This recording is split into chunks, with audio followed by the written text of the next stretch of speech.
টানা 5 দিন ধরে জলমগ্ন বরঙ্গার সুন্দরপুর গ্রাম পঞ্চায়েতের 7টি মৌজা। একাধিক বসত বাড়ি থেকে বিঘার পর বিঘা কৃষি জমির সবকিছুই এখন জলের তলায়। সোনাভারই গ্রামের বাসিন্দা উত্তম বাগদি জানান, প্রায় 4 দিন ধরে পুরো বাড়ি ডুবেছে। কোপাই নদীর জলে জল ঢুকেছে বাড়ির ভিতরে। বর্তমানে বাড়ির ছাদ ছাড়া আর কোনো আশ্রয়স্থল নেই। এমন অবস্থাতে নেই সরকারি দপ্তরের কোনো হেলদোল। খাবার থেকে শুরু করে চিকিৎসা ব্যবস্থা কোনো কিছুই সাহায্য না পেয়ে ব্যাপক সমস্যায় সোনাভারই, বরঙ্গা, বৈদ্যনাথপুর, কয়থা এলাকার বাসিন্দারা। অবিলম্বে সরকারি ত্রাণ ও সরকারি সাহায্যের দাবি জানিয়েছে গ্রামবাসীরা। গ্রামবাসীদের দাবি, এই এলাকা কৃষি প্রধান এলাকা। বর্তমানে বর্ষায় ধান চাষ করা হয়েছিল কয়েক হাজার বিঘা জমিতে, তবে বর্তমানে সেই সব জমি এখন একগলা জলের তলায়। ফলে ধান পচে যাওয়ার আশঙ্কায় চরম চিন্তায় দিন কাটাচ্ছেন সুন্দরপুর গ্রাম পঞ্চায়েতের 7টি মৌজার হাজার হাজার মানুষ।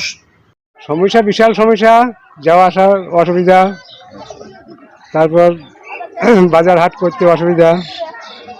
খাবার দাবার কি সরকারি পক্ষ থেকে কিছু দেওয়া যাচ্ছে না, কিচ্ছু আসে না, কিন্তু দেওয়া তো দরকার। কোনো চিকিৎসা পাতির ব্যবস্থা? চিকিৎসাও নাই কিছু, নৌকাও এখন ব্যবস্থা হয় নাই কিছু। এভাবেই যাওয়া আসা করছেন? এইভাবেই যাওয়া আসা করছি। কতদিন ধরে এভাবে যাওয়া আসা করছেন? আজকে 3 দিন হয়েছে। কি চাইবেন? চাওয়ার তো মেলায় আছে, কিন্তু আমাকে সেই চাওয়ার দিতে পারবেন? আমার তো ধরেন বাড়িতে অসুবিধা, ঘরে জল পড়ছে, ছাগল গরুর খাবার জোগাতে পারছি না। কি নাম আপনার? আমার নাম নিমাই পাল। 4 দিন হচ্ছে। বাড়িতে এভাবেই জল? হ্যাঁ, বাড়িতে এইভাবেই জল। বাচ্চারা বা বাড়ির লোক কিভাবে? বাচ্চারা এখন বাড়ির লোক আমরা দুজনে এখন বাচ্চারা মামার বাড়ি এখানে ওখানে যেয়েছে, ভয়ে কি করে থাকবে, ঘরে জল ঢুকে গিয়েছে, খাবার দাবার কোনো ব্যবস্থা নেই, ঘরে জল ঢুকেছে, চিলা আন্না টান্না কোনো চুলু টুলু কিছু নেই। ত্রাণ পাননি সরকারি? না, এখন কিছু পাইনি সাহায্য। এখন সাহায্য সরকার থেকে কিছু দেয়নি। এখন প্রাথমিক কোনো চিকিৎসার জন্য বাড়ি থেকে এসেছিল? না, এখন আসেনি, তাও আসেনি। চিকিৎসার কোনো ব্যবস্থা না, এখনো চিকিৎসার কোনো ব্যবস্থা হয়নি। কতটা সমস্যার মধ্যে আছে এখন? চরম সমস্যা। এই সমস্যা মানে এই জলটা আপনার বাড়িতে কি কারণে ঢুকছে? এই কুয়ো নদীর জল এসে বাড়ি ঢুকে যাচ্ছে। নিকাশি ব্যবস্থা নেই?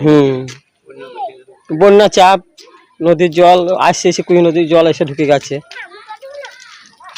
কি চাইছেন আপনি?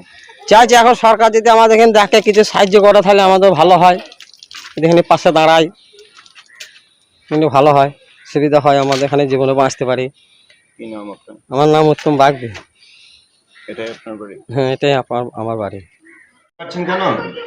ওই বান জল এই যে বলে কাটা জায়গা নাই বলে। পড়াশোনা কি এখানে হয় না, সেটা যখন ছেলে আসে দেখো বন্যার জন্য আশ্রয় নিয়েছে। রান্না বাড়ি কিছু হয় না এখানে? রান্না রান্না হয় এখানেই? রান্না হচ্ছে এখানে? খড় কাটছেন মানে বন্যা এই যে জায়গা নাই বলে কাটছি। আপনি একাই না গোটা গ্রামে? না না, একাই। আপনি একাই? পরিষ্কার করে দেবো। কি নাম আপনার? দেবিকা।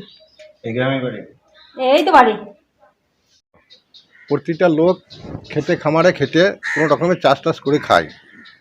তা এই যা পরিস্থিতি, রাস্তাঘাট তো যাওয়া আসা একদম বন্ধের মধ্যেই। কোনো রকমে এক কোমর এক গলা জলে দিয়ে হাই রোডে উঠতে হচ্ছে, যে কোনো রকমের যে কোনো জিনিস দরকার পড়লে আনতে হচ্ছে।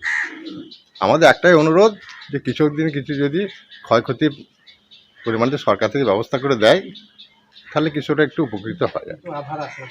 হ্যাঁ, তাছাড়া অন্য কোনো আধার এই বন্যায় ত্রাণ আসছে না? কোনো ত্রাণ পাচ্ছে না, এখন ত্রাণ এখন অবধি আসেনি।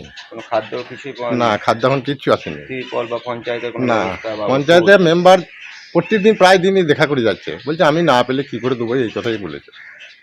তাছাড়া অন্য কোনো পঞ্চায়েত থেকে পাওয়া যাচ্ছে না, এখন কিছু পাইনি। পাওয়া পরে যে যেতে পারে না। প্রাথমিক কোনো চিকিৎসা বা না, যদি কেউ চিকিৎসা এখনো কিছু আসেনি। চিকিৎসার সরঞ্জাম এখনো কিছু আসেনি। তবে মেম্বার আমাদের কতদিন ধরে এরকম অবস্থায় পড়ে আছে? আজ 6-7 দিন থেকে,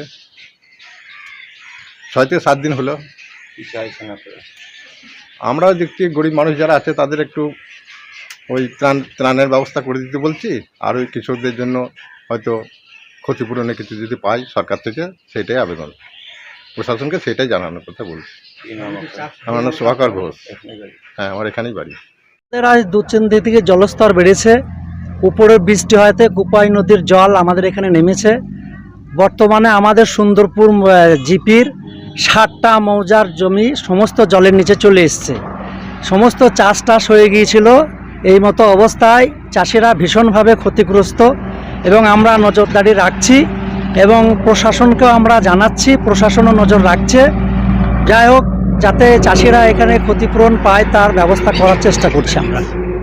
দাদা, গ্রামের মধ্যে জল দেখা গেল, অনেক মানুষ এখন পরিষেবা পাচ্ছে না, তাদের খাওয়া দাওয়ার অসুবিধা হচ্ছে, এই বিষয়ে নিয়ে কি বলবেন? ওই কয়েকটা বাড়িতে যাদের নিচে বাড়ি ছিল তাদের কয়েকটা বাড়িতে জল লেগেছে এবং আমরা ঊর্ধ্বতন কর্তৃপক্ষকে জানিয়েছি, নিশ্চয়ই ঊর্ধ্বতন কর্তৃপক্ষ ব্যবস্থা নেবে এই আশা রাখছি আমরা।